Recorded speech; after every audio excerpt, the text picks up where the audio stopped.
পূর্ব ঘোষণা দিয়ে সুনামগঞ্জে দুপক্ষের তুমুল মারামারি, আহত অর্ধশতাধিক। রাজশাহীতে সংঘর্ষে নিহত এক। আমি সাইডে দাঁড়া আছি, আমাকে তো হঠাৎ জনগণের সমর্থন নেই এমন কাজ করে না বিএনপি। যশোরে বিএনপির সম্মেলনে তারেক রহমান, দ্রুত সময়ের মধ্যে ভোটের দাবি। বাংলাদেশ জাতীয়তাবাদী দল সরকার গঠন করতে সক্ষম হলে আমাদের সবচেয়ে প্রথম যেই কাজটি হবে, বাংলাদেশ নামক আমাদের যে প্রিয় মাতৃভূমি, এই মাতৃভূমিকে পুনর্গঠন করা। ঝিনাইদহ কমিউনিস্ট পার্টির নেতা সহ 3 খুনের ঘটনায় মামলা হয়নি। জাসদ গণবাহিনীর দায় স্বীকার বার্তার বিষয়ে চলছে তদন্ত।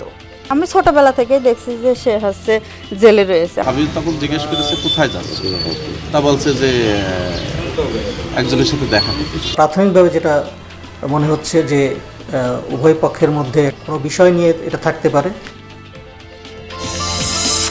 উত্তরবঙ্গগামী চলন্ত বাসে ডাকাতি ও অশ্লীলতাহানির ঘটনায় সাভার থেকে গ্রেফতার 3।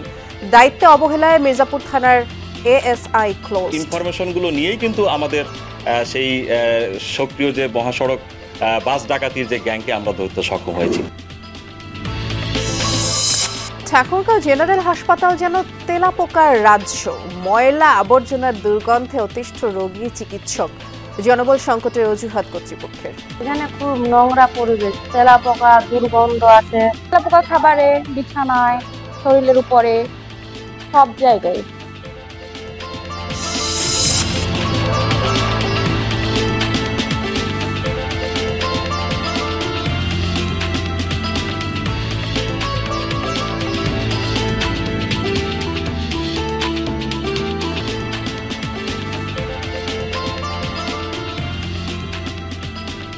বিরতিহীন সংবাদ ছাড়া দেশে সবাইকে আমন্ত্রণ জানাচ্ছি। নুসরাত বৃষ্টির সাথে আছি। শিরোনামগুলো শুনছিলেন। 2 জেলায় সংঘর্ষ, ধাওয়া পাল্টা ধাওয়ায় অর্ধশতাধিক মানুষ আহত, 1 জন নিহত হয়েছে। এর মধ্যে সুনামগঞ্জের শান্তিগঞ্জে তুচ্ছ ঘটনার জেরে পূর্ব ঘোষণা দিয়ে সংঘর্ষে জড়ায় দুপক্ষ। এতে 50 জনের বেশি মানুষ আহত হয়েছে। এদিকে জমি জমা নিয়ে বিরোধের জেরে সংঘাতে রাজশাহীতে এক নারীর প্রাণ গেছে। সুনামগঞ্জ শান্তিগঞ্জের ঠাকুরভোগ গ্রামবাসীর শনিবার সকালটাই শুরু হয় সংঘর্ষের মধ্য দিয়ে। হাতের কাছে যে যেটা পেয়েছে তা নিয়েই মারামারিতে জড়ায়। দেশীয় অস্ত্র, লাঠিসোঁটা নিয়ে 2 ঘন্টার মতো চলে সংঘর্ষ। স্থানীয়রা জানায়, পূর্ব ঘোষণা দিয়ে 6 হালের মাঠে এভাবে বিরোধে জড়ায় দুপক্ষ। এলাকাবাসী জানায়, ইউনিয়ন বিএনপি সভাপতি নূর মিয়ার সাথে আধিপত্য নিয়ে বিরোধ চলছিল ইউনিয়ন আওয়ামী লীগের সহসভাপতি সুফি মিয়ার। শুক্রবার ফসলের আবাদের জন্য বৃষ্টির প্রার্থনায় শিরনি বিতরণ করা হয়। সেখানে কথা কাটাকাটি হয় দুপক্ষের সমর্থকদের মধ্যে। তারই জেরে পূর্ব ঘোষণা দিয়ে শনিবার সংঘর্ষে জড়ায় তারা। দেশীয় অস্ত্র নিয়ে চলে ধাওয়া পাল্টা ধাওয়া। আওয়ামী লীগ বুটো যাইতো, মানুষের পেশা করছে, আর আমরা বান্ড কেনা করছিলাম বুটো যাইও না, আমরা দলে নিষেধ করছে। ওটা থেকে তাদের লোক আমরা ঝামেলা গতকালকে সিন্নি হয়েছে, আমরা পঞ্চায়েতে সিন্নি করি, ও সিন্নি তার আগে নিষেধ দিছে, ও নিষেধ থেকে আজকে মাইছে সকালে। বাড়িঘর ভাঙছে, মারছে, ধরছে, এমন কোনো গড় রয়েছে না বাঙ্গার বাকি। খবর পেয়ে পরিস্থিতি নিয়ন্ত্রণে আনে পুলিশ। সংঘর্ষে দুপক্ষের অর্ধশতাধিক মানুষ আহত হয়েছে। তাদের সদর ও দিরাই হাসপাতালে ভর্তি করা হয়েছে। বৃষ্টির জন্য একটা মাহফিলের আয়োজন ছিল, ওইখানে সিন্নি বিতরণ কেন্দ্র করে 2টা গ্রামের মধ্যে ওই মারামারিটা হয়েছে। এখন পরিস্থিতি শান্ত আছে। এদিকে রাজশাহীর দুর্গাপুরে জমি জমা নিয়ে বিরোধের জেরে দুপক্ষের সংঘর্ষে ফেরদৌসী আরা নামের এক নারী নিহত হয়েছে। এলাকাবাসী জানায়, দীর্ঘদিন ধরে মামুন ও তার ওয়ারিসদের সাথে রিয়াজুলের পরিবারের বিরোধ চলছে। সকালে মামুনের লোকজন রিয়াজুলের জমি দখল করতে গেলে বাধে সংঘর্ষ, আহত হয় অন্তত 10 জন। জমি জমাকে কেন্দ্র করে উভয় পক্ষের মধ্যে মারামারি এক পর্যায়ে আপনার একজন মহিলা মারা গেছে, বৃদ্ধ। 2 পক্ষেরই আহত হয়েছে অনেকে। স্থানীয়রা আরও জানায়, মামুন বিএনপি ও রিয়াজুল আওয়ামী লীগের রাজনীতির সাথে জড়িত। হুমায়ুন রশিদ, যমুনা নিউজ। জনগণের সমর্থন নেই এমন কোনো কাজই করে না বিএনপি, এই মন্তব্য করলেন দলটির ভারপ্রাপ্ত চেয়ারম্যান তারেক রহমান। যশোরে 16 বছর পরে হওয়া জেলা বিএনপির দ্বিবার্ষিক সম্মেলনে ভার্চুয়ালি যোগ দেন তিনি। দেশবাসীর প্রত্যাশা পূরণে দ্রুততম সময়ের মধ্যে স্বচ্ছ ও সুষ্ঠু নির্বাচনের দাবিও তোলেন তিনি। দীর্ঘ ১৬ বছর পর যশোরে জেলা বিএনপির দ্বিবার্ষিক সম্মেলন। কেন্দ্রীয় ঈদগাহ ময়দানে জাতীয় সঙ্গীত, পতাকা উত্তোলনের মধ্য দিয়ে হয় উদ্বোধন। দুপুরে ভার্চুয়ালি যোগ দেন বিএনপির ভারপ্রাপ্ত চেয়ারম্যান তারেক রহমান। বলেন, জনগণের প্রত্যাশা পূরণ এবং দেশকে পুনর্গঠনের জন্য দ্রুততম সময়ের মধ্যে স্বচ্ছ সুষ্ঠু নির্বাচন দেওয়া জরুরি। ক্ষমতায় যেতে পারলে বিএনপির প্রথম কাজ হবে দেশ পুনর্গঠন। যখন দেশের লক্ষ লক্ষ মানুষের অত্যাচার নির্যাতন চালিয়ে মানুষের ভোটের অধিকারকে হরণ করে ক্ষমতা দখল করে রেখেছিল, তখন তার সেই রক্তচক্ষুকে উপেক্ষা করে বাংলাদেশ জাতীয়তাবাদী দল দেশের মানুষের সামনে ৩১ দফা উপস্থাপন করেছে। বাংলাদেশের মানুষের সমর্থন নিয়ে বাংলাদেশ জাতীয়তাবাদী দল সরকার গঠন করতে সক্ষম হলে আমাদের সবচেয়ে প্রথম যেই কাজটি হবে, বাংলাদেশ নামক আমাদের যে প্রিয় মাতৃভূমি, এই মাতৃভূমিকে পুনর্গঠন করা। নেতাকর্মীদের উদ্দেশ্যে তারেক রহমান বলেন, জনগণের সমর্থন নেই এমন কোনো কাজ বিএনপি করে না। জানান, দিকভ্রান্ত নেতাকর্মীদের বিরুদ্ধে নেওয়া হয়েছে দলীয়ভাবে ব্যবস্থা। কারো অপপ্রচারে বিভ্রান্ত না হওয়ার আহ্বান জানান কর্মীদের।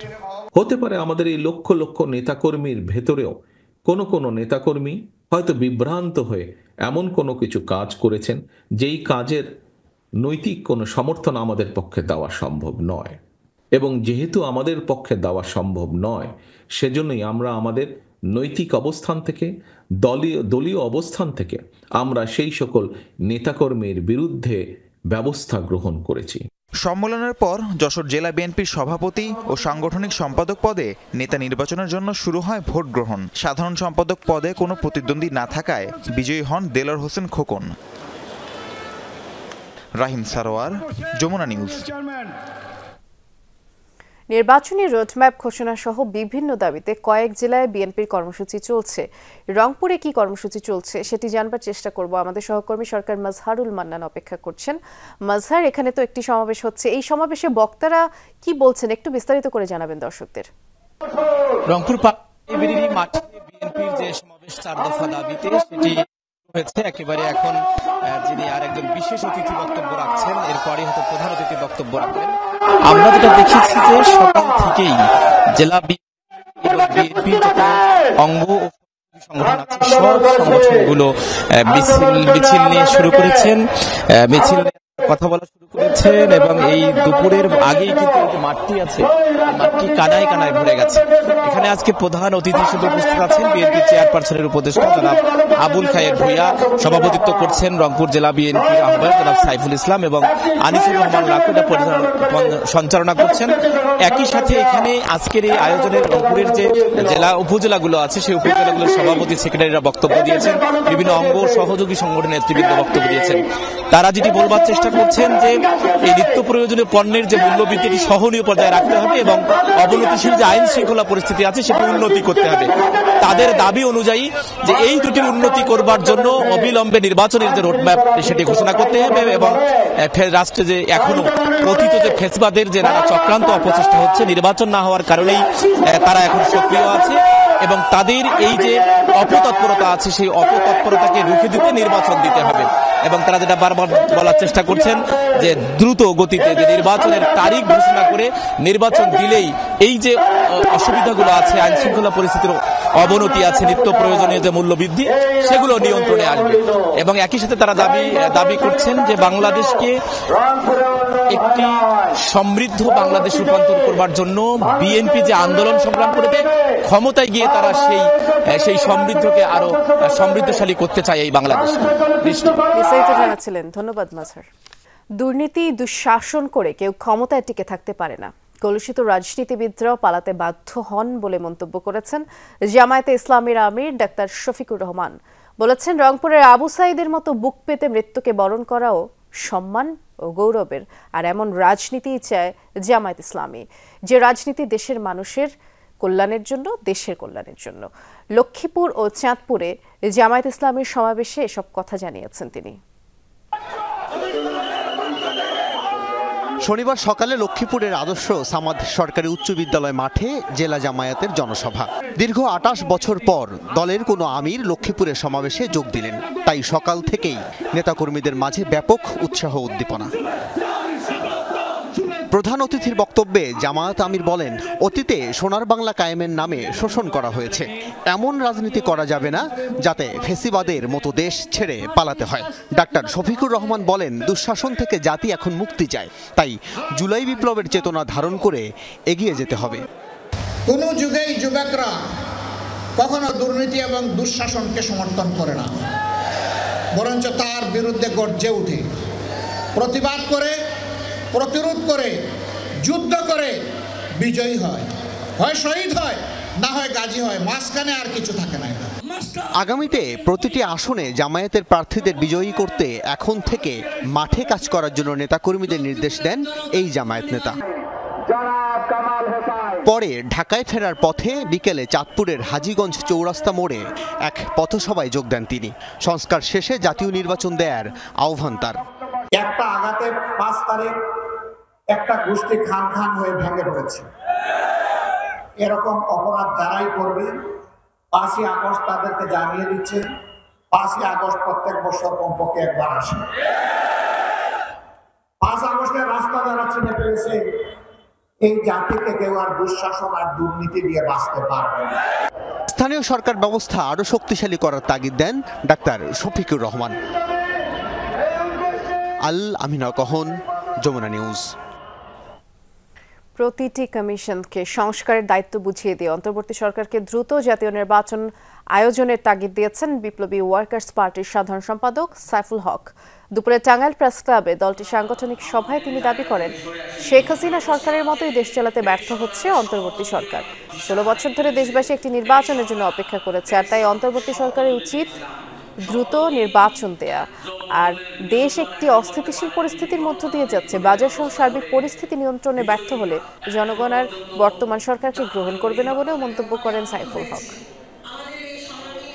কমিউনিস্ট পার্টির নেতা সহ 3 খুন ও দায় স্বীকার করে জাসদ গণবাহিনীর খুদে বার্তার পরে ঝিনাইদহে আতঙ্ক ছড়িয়েছে। কেউ কেউ আবারও নিষিদ্ধ সংগঠনের মাথাচাড়া দিয়ে ওঠার শঙ্কা করছেন। পুলিশ বলছে, হত্যাকাণ্ডের ঘটনায় তদন্ত চলছে, তবে এখনো মামলা হয়নি।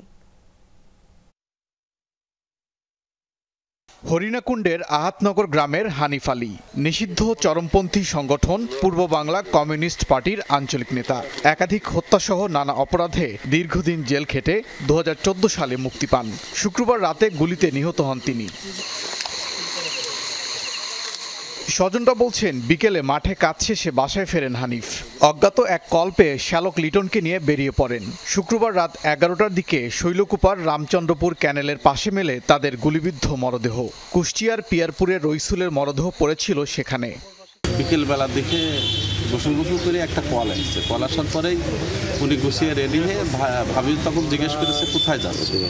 তা বলছে যে একজনের সাথে দেখা করতে। আমি ছোটবেলা থেকেই দেখছি যে সে হচ্ছে জেলে রয়েছে। আমার বয়স যখন 1 বছর তখন। প্রত্যক্ষদর্শীরা জানান, ঘটনাস্থলে গোলাগুলির শব্দ শুনেছেন তারা। আবারও নিষিদ্ধ চরমপন্থী সংগঠনের মাথাচাড়া দেওয়ার শঙ্কাও করছেন কেউ কেউ। দক্ষিণ পশ্চিম অঞ্চলের রাজনৈতিক অস্থিরতা সৃষ্টি করার জন্য এরকম বিষয়টা ছাড়ানো হচ্ছে বলেও হতে পারে। আইন শৃঙ্খলা বাহিনীকে এর যে ঘটনা ঘটছে তার কারা ঘটিয়েছে, কি জন্য ঘটিয়েছে, কি উদ্দেশ্যে, এটা দ্রুত বের করতে হবে। এরই মধ্যে হত্যার দায় স্বীকার করে খুদে বার্তা পাঠানো হয়েছে জাসদ গণবাহিনী নেতা কালো পরিচয়ে। তাতে হানিফের সহযোগীদের শুধরে যাওয়ার হুমকিও দেওয়া হয়েছে। পুলিশ বলছে ঘটনার তদন্ত চলছে। পূর্ব বাংলা কমিউনিস্ট পার্টির যে আঞ্চলিক কমান্ডার ছিলেন উনি হানিফ, এবং একই সাথে কথিত যে কালু নামে যে নাম পরিচয় দিয়ে যে জাসদ গণবাহিনীর থেকে যে একটি খুদে বার্তা এসেছে সাংবাদিকদের কাছে, এটা থেকে প্রাথমিকভাবে যেটা মনে হচ্ছে যে উভয় পক্ষের মধ্যে একটা কোনো বিষয় নিয়ে এটা থাকতে পারে। মরদেহগুলো ময়না তদন্তের জন্য পাঠানো হয় সদর হাসপাতাল মর্গে। ওবায়দুর রহমান, যমুনা নিউজ। এই বিষয়ে বিস্তারিত জানাবেন আমাদের সহকর্মী নাসিম আনসারি, ঝিনাইদহ থেকে যুক্ত আছেন। তিনি দেখতে পাচ্ছি আপনাকে নাসিম। 3টি খুনের ঘটনা, গুলির শব্দ, এত কিছুর পরে এলাকার কি অবস্থা দেখছেন? পুলিশ কি বলছে তাও জানতে চাই। বৃষ্টি চাঞ্চল্যকর এই ঘটনায় কিন্তু পুরো এলাকা, শুধু না পুরো ঝিনাইদহবাসী কিন্তু হতভম্ব হয়ে গেছে, আতঙ্কিত এক কথায়। পুরো এলাকা জুড়ে ঝিনাইদহের শৈলকুপা যেখানে ঘটেছে, ঝিনাইদহের হরিণাকুণ্ড যে এলাকার মানুষগুলো মারা গেছে, সব জায়গাতে কিন্তু একটা থমথমে অবস্থা বিরাজ করছে। কারণ এরকম ঘটনা কিন্তু সচরাচর বহুকাল পরেই ঝিনাইদহবাসী দেখলো। 3টি হত্যাকাণ্ডের যে ঘটনা ঘটেছে, তাদের যে স্বজনদের আপনি দেখতে পাচ্ছেন সবাই বসে অপেক্ষা করছে। এখন আমি দাঁড়িয়ে আছি ঝিনাইদহের মর্গে। সেই মর্গে কিন্তু 3টি লাশকেই ঢোকানো হয়েছে এবং লাশের গত 1 ঘন্টা ধরে পোস্টমর্টেম চলছে এবং সবশেষে কি পাওয়া যাবে এরকম কিন্তু কিছু এখনো বাইরে থেকে কিছু জানা যায়নি। ডাক্তার ভিতরে আছেন, তবে প্রায় 14 রাউন্ড গুলি খোসা উদ্ধার হয়েছিল এই ঘটনায় এবং পুলিশের বরাত দিয়ে আমরা জানতে পেরেছি সেখানে কোপানোর ঘটনাও আছে, ধারালো অস্ত্রের আঘাতের চিহ্ন আছে 3 জনের শরীরে। সেই সাথে কিন্তু এখনো কোনো আসামি অ্যারেস্ট বা মামলা হওয়ার ব্যাপারে কিন্তু আমরা কোনো আপডেট পাইনি। তবে সুরতহাল হওয়ার পরে পুলিশ কিন্তু বলছে যে তারা অলরেডি এই ঘটনার সাথে সম্পৃক্ত যারা আছে তাদেরকে আটকের ব্যাপারে কাজ করছে। বৃষ্টি, অর্থাৎ ময়নাতদন্তের রিপোর্ট পাওয়ার পরেই পরবর্তী যে আপডেট বা পরবর্তী কী হবে সেটি জানা যাবে। অনেক ধন্যবাদ নাসিম, আপনি বিস্তারিত জানাচ্ছিলেন আমাদের। আলোচিত সাগর রুনি হত্যাকাণ্ডের রহস্য উদ্ঘাটনে হাজতে সাবেক গুরুত্বপূর্ণ ব্যক্তি সহ অনেককে জিজ্ঞাসাবাদ করা হয়েছে। নষ্ট হওয়া আলামত নিয়ে কাজ করতে আমেরিকান একটি ডিএনএ সংস্থাকেও দায়িত্ব দিয়েছে সরকার। এসব তথ্য জানালেন সাগর রুনির হত্যা মামলার আইনজীবী শিশির মনির। দুপুরে সুনামগঞ্জের শাল্লায় উন্নয়ন ফোরামের মেধাবৃত্তি ও হুইল চেয়ার বিতরণ অনুষ্ঠানে তিনি যোগ দেন। বলেন, সাগর রুনি হত্যার ব্যাপারে পিবিআই সিআইডির সমন্বয়ে 5 সদস্যের জয়েন্ট টাস্ক ফোর্স গঠিত হয়েছে এবং হাইকোর্টের নির্দেশে 4 এপ্রিল আদালতে প্রতিবেদন দাখিল করা হবে। তদন্তকারী কর্মকর্তাদের সাথে মিটিংয়ে এবং তদন্তে অগ্রগতি হয়েছে বলেও তিনি জানিয়েছেন। আরও জানান, আগে দায়িত্বে থাকা কর্মকর্তা, টেলিভিশনের দায়িত্ব থাকা ব্যক্তিদের জবানবন্দি নেওয়া হয়েছে। এর ফলে এবার তদন্ত সন্তোষজনক হবে বলে জানিয়েছেন সুপ্রিম কোর্টের আপিল বিভাগের এই আইনজীবী। 4 এপ্রিলের মধ্যে এটির রিপোর্ট আদালতে দায়ের করা হবে। আমি যতটুকু তদন্তের অগ্রগতি দেখেছি, ইনভেস্টিগেটিং অফিসারদের সঙ্গে আমাদের মিটিং হয়েছে, সেখানে তারা বেশ কিছু অগ্রগতি দেখিয়েছেন। ইভেন কিছু ব্যক্তি জেলে আছেন, তাদেরও জবানবন্দি নেওয়া হয়েছে। জিপিএইচ কোয়ান্টাম B600TR বাংলাদেশের উচ্চ শক্তি সম্পন্ন একমাত্র রড। উত্তরবঙ্গগামী বাস ডাকাতি ও নারী শ্লীলতাহানির ঘটনায় জড়িত 3 জনকে গ্রেফতার করেছে টাঙ্গাইল জেলা পুলিশ। প্রেস ব্রিফিংয়ে পুলিশ সুপার জানিয়েছেন, সাভারের গেন্ডা এলাকা থেকে আন্তঃজেলা ডাকাত দলের 3 সদস্যকে গ্রেফতার করা হয়, আর বাকি আসামিদের ধরতে অভিযান চালাচ্ছে পুলিশ। এ ঘটনায় দায়িত্বে অবহেলার অভিযোগে মির্জাপুর থানার এক এএসআইকে ক্লোজড করা হয়েছে। ঢাকা রাজশাহী রুটে চলন্ত বাসে ডাকাতি ও 2 নারীর শ্লীলতাহানির ঘটনায় তোলপাড় সারা দেশ। এরই মধ্যে এ ঘটনায় জড়িত 3 জনকে গ্রেফতার করেছে পুলিশ। সকালে টাঙ্গাইলে এক প্রেস ব্রিফিংয়ে পুলিশ সুপার জানান, গতকাল মির্জাপুর থানায় এক ভুক্তভোগীর মামলার পর থেকেই চলছিল অভিযান। তথ্য প্রযুক্তির সহায়তায় গতকাল বিকেলে সাভারের গেন্ডা থেকে গ্রেফতার করা হয় ডাকাত দলের সদস্য শহীদুল ইসলাম, সবুজ এবং শরীফকে। এ সময় তাদের কাছ থেকে চাকু, মোবাইল ও নগদ টাকা জব্দ করা হয়। তথ্য প্রযুক্তি সহ আমাদের বিভিন্ন নিজস্ব যে ইনফরমেশনগুলো আছে, গোয়েন্দা যে কিছু ইনফর্মার আছে, তাদেরকে অ্যাক্টিভেট করি এবং এই মোবাইলগুলো, লুণ্ঠনকৃত মোবাইল এবং অন্যান্য যে সমস্ত টাকা বা যে সমস্ত স্বর্ণ, এগুলো নিয়েও কিন্তু কাজ চলছে এবং এইগুলোর ইনফরমেশনগুলো নিয়েই কিন্তু আমাদের সেই সক্রিয় যে মহাসড়ক বাস ডাকাতির যে গ্যাংকে আমরা ধরতে সক্ষম হয়েছি। ব্রিফিংয়ে পুলিশ সুপার জানান, সেদিন বাসে কোনো ধর্ষণের ঘটনা ঘটেনি। যাত্রীদের টাকা পয়সা, স্বর্ণালংকার লুটপাটের পাশাপাশি নারীদের শ্লীলতাহানি করা হয়। এই ঘটনায় জড়িত বাকি আসামিদেরও ধরতে অভিযান চলছে বলে জানান তিনি। স্বর্ণ লুণ্ঠিত হয়েছে নারীদের কাছ থেকে, স্বর্ণ এবং রূপা।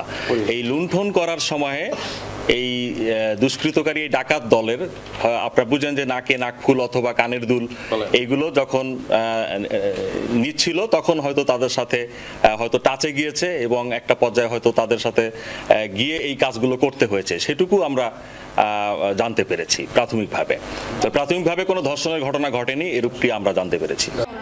গত 17 ফেব্রুয়ারি রাজধানীর গাবতলী থেকে রাজশাহীর উদ্দেশ্যে ছেড়ে যাওয়া ইউনিক রোড রয়্যালস পরিবহনের একটি বাস নিয়ন্ত্রণে নেয় ডাকাত দল। লুটপাটের পাশাপাশি 2 নারী যাত্রীর শ্লীলতাহানির অভিযোগ ওঠে ডাকাতদের বিরুদ্ধে। জারিন অর্নি, যমুনা নিউজ। গোপালগঞ্জের কাশিয়ানীতে সড়ক দুর্ঘটনায় বাস চালক ও সুপারভাইজার নিহত হয়েছেন, আহত হয়েছে কমপক্ষে 10 জন।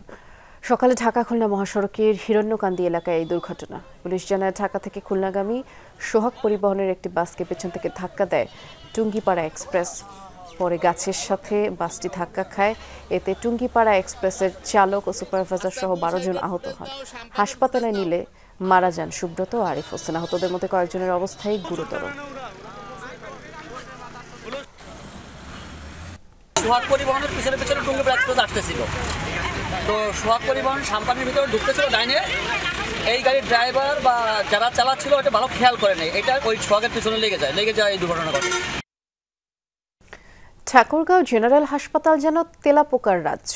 ওয়ার্ডের বিছানা থেকে দেয়াল সবখানি বাসা বেঁধেছে তেলাপোকা, সাথে ময়লা আবর্জনার স্তূপ। দুর্গন্ধে অতিষ্ঠ মানুষ, বাড়ছে ভোগান্তি। হাসপাতাল কর্তৃপক্ষের দাবি, বাড়তি রোগীর চাপসহ জনবল সংকটে তারা হিমশিম খাচ্ছেন।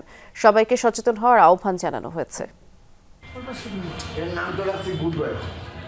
ঠাকুরগাঁও জেনারেল হাসপাতাল দেখতে চাই ছুটে চলা এই তেলাপোকার গন্তব্য। গিয়ে থামলো ওয়ার্ডের বিছানার চাদরের নিচে। সেখানে রীতিমতো তেলাপোকার রাজ্য, যেন হাসপাতাল নয় তেলাপোকা উৎপাদনের কারখানা। 250 শয্যার এই হাসপাতালের ওয়ার্ডে ওয়ার্ডে এমন চিত্র। দেয়ালে দেয়ালেও বাসা বেঁধেছে তেলাপোকা। চাদর, খাবার, থালা বাসন থেকে মেঝে সবখানেই রাজত্ব। এরই মধ্যে বেশ কয়েকজন রোগী ও স্বজনরা কামড় খেয়েছেন, ছেড়েছেন হাসপাতালও। তেলাপোকা প্রচুর আছে। রাত্রে একটু পাউরুটি রাখলে, বিস্কুট রাখলে, কোনো কিছু রাখলে তেলাপোকা দিয়ে ভর্তি হয়ে যায়। তেলাপোকার অত্যাচার থাকা যায় না তো, এখনো তো ওখানে ওই যে তেলাপোকা গুলো আছে, ওইটা ভিডিও করলেই তো হয়। তেলাপোকা খাবারে, বিছানায়, শরীরের উপরে, সব জায়গায় তেলাপোকা ছিল। শুধু তেলাপোকাই বাসা বাঁধেনি, হাসপাতাল জুড়েই নোংরা পরিবেশ। যেখানে সেখানে ছড়িয়ে ছিটিয়ে ময়লা আবর্জনা, পানের পিক পরিণত হয়েছে ময়লার ভাগাড়ে। ব্যবহার অনুপযোগী টয়লেট, ভেতরে নেই বিদ্যুৎ ও লকের ব্যবস্থা। অতিষ্ঠ সেবা নিতে আসা রোগী ও স্বজনরা। এখানে খুব নোংরা পরিবেশ, তেলাপোকা, দুর্গন্ধ আছে। রোগীর সাথে থাকতে গেলে এগুলো এখানে খাইতে লাগে। আমরা হাসপাতালে মানুষ সবাই এসে সুস্থ হতে, কিন্তু এখানে সুস্থতা তো কিছুই দেখতেছি না। মানুষ সচেতন না, আর যত মানুষ ভর্তি হয় এই হিসাবে আমাদের টয়লেটের ব্যবস্থা নেই। হাসপাতাল সংশ্লিষ্টদের দাবি, ধারণ ক্ষমতার চেয়েও প্রতিদিন দ্বিগুণ রোগীর চাপ, সাথে জনবল সংকটে বেড়েছে সমস্যা। তাই পরিচ্ছন্নতার বিষয়ে রোগী ও স্বজনদের সচেতন হওয়ার আহ্বান জানানো হয়েছে। অপরিষ্কার তো রোগীর লোকে করে, আমরা তো আর ওয়ার্ডের মধ্যে যাই অপরিষ্কার করি না। এক এক সময় এক একটা রোগী আসে, ওনারা অপরিষ্কার করলে আমরা যথাসাধ্য চেষ্টা করি যে হচ্ছে পরিষ্কার। আমাদের সবসময় 550 থেকে 600 রোগী ভর্তি থাকে, সেই তুলনায় আমাদের হাসপাতালের যে অবকাঠামো এটা নোংরা বা অপরিষ্কার হওয়ার প্রবণতাও বেশি। সিভিল সার্জন কার্যালয়ের তথ্য মতে হাসপাতালটিতে চিকিৎসক, নার্স, পরিচ্ছন্নতা কর্মী সহ সর্বমোট 244টি পদ রয়েছে। এর মধ্যে শূন্য রয়েছে 74টি। গত 6 মাস থেকে আমরা পরিষ্কার পরিচ্ছন্নতার কোনো বাজেট পাচ্ছি না। তবে সদরেও পরিষ্কার পরিচ্ছন্নতার জন্য বাজেটটা এখানে কর্মী রয়েছে আউটসোর্সিং এ, তারা কাজ করছে। কিন্তু সদরে যেহেতু প্রায় 3 গুণ 4 গুণ রোগী থাকে, এখানে পরিষ্কার পরিচ্ছন্নতা করাটা একটু কঠিন হয়ে যায়। 1987 সালে 50 শয্যা নিয়ে যাত্রা শুরু করে হাসপাতালটি। 250 শয্যায় উন্নীত হয় 2020 সালে। ঠাকুরগাঁও ছাড়াও চিকিৎসা নিতে আসেন আশপাশের জেলার রোগীরাও। ওবায়দুর রহমান, যমুনা নিউজ। 6 দফা দাবিতে ক্যাম্পাসে বিক্ষোভ মিছিল করেছে খুলনা প্রকৌশল ও প্রযুক্তি বিশ্ববিদ্যালয়ের শিক্ষার্থীরা। দুপুরে স্টুডেন্ট ওয়েলফেয়ার সেন্টারের সামনে তারা জড়ো হন। এ সময় উপাচার্য, উপ উপাচার্য, ছাত্র কল্যাণ পরিচালকের পদে নতুন নিয়োগের দাবি জানান শিক্ষার্থীরা। এর পাশাপাশি শিক্ষার্থীদের উপরে হামলাকারীদের দ্রুত সময়ের মধ্যে গ্রেফতারের দাবি জানানো হয়। পরে একটি বিক্ষোভ মিছিল বের করে ক্যাম্পাসের বিভিন্ন সড়ক প্রদক্ষিণ করে শিক্ষার্থীরা। প্রশাসন যে বলছিল যে তারা আমাদের 5টি দাবি মেনে নিয়েছে, এই কথাটি সম্পূর্ণ ভিত্তিহীন কথা। কারণ আমরা বলেছি যে আমাদের 6টি দাবি মানলে 6টি দাবি মানতে হবে, না হলে আমরা আমাদের আন্দোলন চালিয়ে যাব। ভিসি প্রভিসিকে পদত্যাগ করা, ওনারা বাকিগুলো মেনে নিচ্ছে, কিন্তু নিজেদের দায় যেটা যে ব্যর্থতার দায় এটা তারা নিচ্ছে না। 4 দিন হয়ে গেছে এই নৃশংস হামলার। আমরা লক্ষ্য করেছি একজন চিহ্নিত সন্ত্রাসীও এখন পর্যন্ত গ্রেফতার হয় নাই। সরকারের তরফ থেকে এবং প্রশাসনের তরফ থেকে আমাদের যোগাযোগ করা হয় নাই। দ্বিতীয়বারের মতো বাংলাদেশ কৃষি বিশ্ববিদ্যালয় ক্যারিয়ার ক্লাব বাউসিসির উদ্যোগে টেডেক্স এগ্রিকালচার ইউনিভার্সিটি অনুষ্ঠিত হয়েছে। সকালে বাউসিসির সাধারণ সম্পাদক শাহেদ জাকিরের সঞ্চালনায় অনুষ্ঠানের উদ্বোধন করেন বাংলাদেশ কৃষি বিশ্ববিদ্যালয়ের উপাচার্য অধ্যাপক ডক্টর ফজলুল হক ভূঁইয়া। এরপরে সারাদিন 9 জন অতিথি তাদের জীবন দর্শন, অভিজ্ঞতা, আর্থসামাজিক প্রেক্ষাপট, সংস্কৃতি তুলে ধরেন। এছাড়াও ব্রেইনস্টর্মিং, গেমিং সেশনেরও আয়োজন ছিল।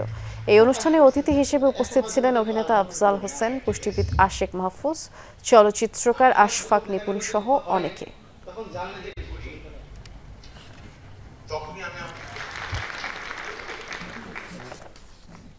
যখন এরকম একটি আয়োজনের মাধ্যমে মানুষ নানান দিক সম্পর্কে জানতে পারে, তার ভাবনার জগৎটা অনেক বেশি পরিষ্কৃত, অনেক বেশি বড় আকারে পৌঁছায়। একটি সেতুর অভাবে যোগাযোগ বিচ্ছিন্ন 15 গ্রামের মানুষ। ব্রাহ্মণবাড়িয়ার সরাইলে 5 দশকেও ব্রিজ নির্মাণ হয়নি, তাই স্থানীয়রাই উদ্যোগী হয়ে অস্থায়ী সাঁকো বানিয়েছেন। কিন্তু প্রতি বছর বর্ষায় এই সাঁকো সরিয়ে নিতে হয়, তাই দুর্ভোগ পিছু ছাড়ছে না 2 ইউনিয়নের মানুষের। হাওড় বেষ্টিত আরওয়াইল ও পাকশিমল ইউনিয়নের অন্তত 15 গ্রামের মানুষের একমাত্র চলাচলের রাস্তা এটি। সারি সারি বাঁশ আর কাঠ দিয়ে কোনো রকমে তৈরি হয়েছে সাঁকোটি। ব্রাহ্মণবাড়িয়ার সরাইল উপজেলায় শুকনো মৌসুমে যাতায়াত ও পণ্য পরিবহন হয় এ পথে। প্রতি বছর নভেম্বরের মাঝামাঝি বাঁশ ও বেতসহ বিভিন্ন উপকরণে তৈরি করা হয় প্রায় 1000 ফুট দীর্ঘ ও 10 ফুট প্রস্থের অস্থায়ী এই সাঁকোটি। বর্ষায় পানি বাড়ার আগেই আবার ভেঙে ফেলতে হয়। কাতি মাস থেকে আরম্ভ হলে মনে করুন যে একটা আষাঢ় মাস পর্যন্ত মানে আমরা চলাচল করতে পারি, এরপর আমরা নৌকা দিয়ে আমরা চলাফেরা করি। আজকে আমরা বাড়ি অঞ্চলের এই সেতুর ব্রিজটা অবহেলিত, অবঞ্চিত, অবলাঞ্ছিত। এই সাঁকো দিয়ে মোটরসাইকেল ও বাইসাইকেল পারাপার হলেও পার হতে পারে না বড় কোনো যানবাহন। ফলে দীর্ঘ পথ পাড়ি দিয়ে কৃষিপণ্য সহ যাবতীয় দ্রব্য আনা নেওয়া করতে হয় এলাকার মানুষকে। এতে খরচ যেমন বাড়ে তেমনই বাড়ে ভোগান্তিও। প্রত্যেক দিন হাজার হাজার মানুষ এদিক দিয়ে কষ্ট করে আসা যাওয়া করে, নিজেরা নিজেদের ব্যাগ, বাড়ি বস্তুগুলো, আমরা তো যুবক মানুষ, বৃদ্ধ লোকরা পর্যন্ত নিজেদের এই কষ্ট করে করে নিজেদের বাজার সাথে নিতে হয়। যদি অটো বা মোটরসাইকেল সিএনজির ব্যবস্থা থাকতো বা ব্রিজটা থাকতো, অবশ্য ফাঁকা ব্রিজটা থাকতো, তা আমরা সবাই গ্রামের মানুষ সুবিধা পাইলো। এলাকার মানুষ এই ব্রিজটার জন্য অনেক কষ্ট করতেছে যে কোনো না কোনোভাবে যদি ব্রিজটা হয়। স্থানীয় সরকার প্রকৌশল অধিদপ্তরের নির্বাহী প্রকৌশলী জানান, জনদুর্ভোগ কমাতে ছেত্রা নদীর ওপর সেতু নির্মাণের প্রক্রিয়া একটি প্রকল্পের অন্তর্ভুক্ত করা হয়েছে। অনুমোদন পেলেই শুরু হবে কাজ। প্রকল্পের ভিতর এই প্রকল্পটা পাস হবে, প্রকল্পটা পাস হলে আমরা এটা করতে পারবো। আর এটা সব ফর্মুলেশনটা ঢাকায় হয়তো আমরা কিছু ডাটা দিয়ে সহযোগিতা করি, ফিজিবিলিটি বিভিন্ন তথ্য দেই। এটা একটু প্রক্রিয়াগত একটু আছে আর কি, পত্র একটু দীর্ঘ। জনপ্রতিনিধিদের কাছে 5 দশক ধরে সেতুর দাবি করেও কোনো সমাধান মেলেনি এই অঞ্চলের মানুষের। জারিন অর্নি, যমুনা নিউজ।